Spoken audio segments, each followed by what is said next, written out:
So I grew up in a Quaker family, and I was taught pacifism from my earliest memories. And I want to say right away that a lot of times people do not understand pacifism. It's frequently portrayed as somebody being passive, somebody allowing themselves to be walked all over. And that is not at all what it means to be pacifist. So in order to talk about violence, I want to start by first talking a little bit about pacifism and just say that pacifism is to meet conflict or violence with compassion and creativity and looking for a way to have a peaceful solution where everyone comes away better than they started off. And so it actually, far from being a lazy or cowardly way of behavior, it actually requires enormous courage, integrity, compassion, as I said, and creativity to find a way to meet challenges, especially violence, to meet that with a peaceful solution. So I grew up with that kind of thinking and philosophy, but it wasn't really until I was a new mother that I started having to think about violence in new ways. And that was because my firstborn was a boy who was a very, very strong character. And I vividly remember when he was about 2 years old that there was something I wanted him to do that he wanted very much not to do. And we were standing in the living room. He was several feet away from me. And he was standing his ground, and I was raising my voice and becoming angrier and angrier that I couldn't get this tiny human to just do what I told him to do. I just was outraged that he could defy me like that.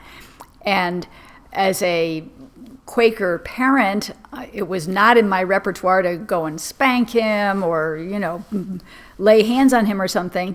And so I was just raising the volume. And at some point, it suddenly occurred to me that I was performing a sort of violence against him. And to break that down, what I understand about violence is that it's related to violate.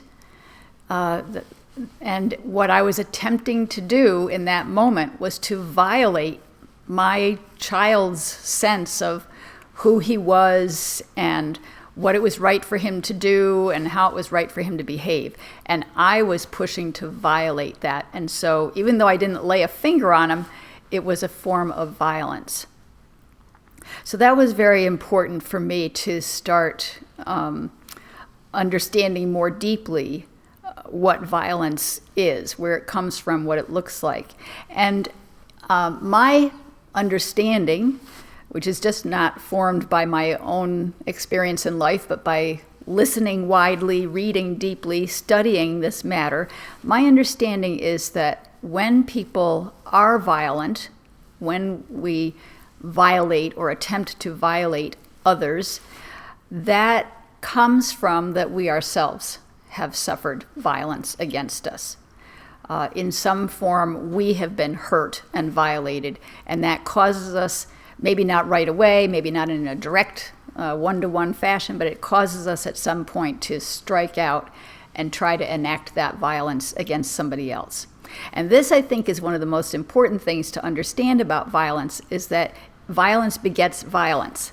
It's always a vicious cycle.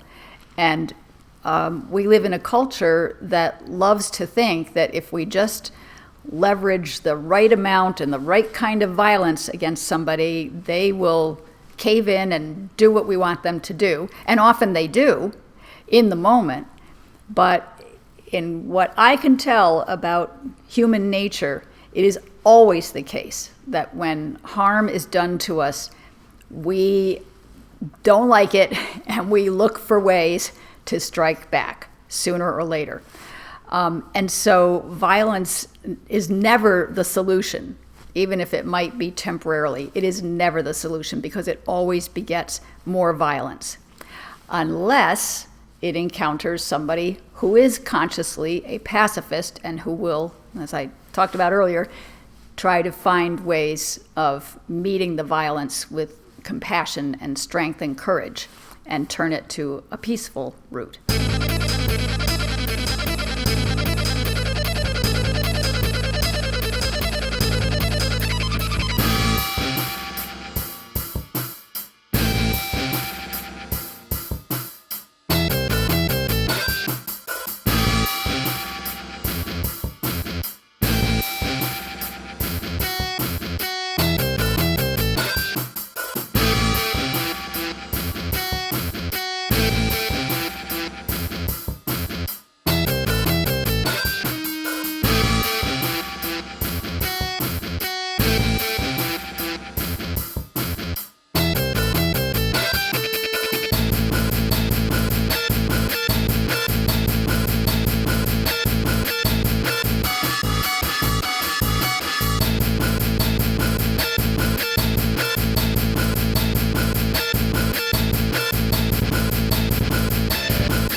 I want to say one more thing now about pacifism and peace, which is that, again, because we live in a culture that is so focused on use of violence as a way to solve problems, I think that most people genuinely don't know and don't believe that peace can be used to solve anything.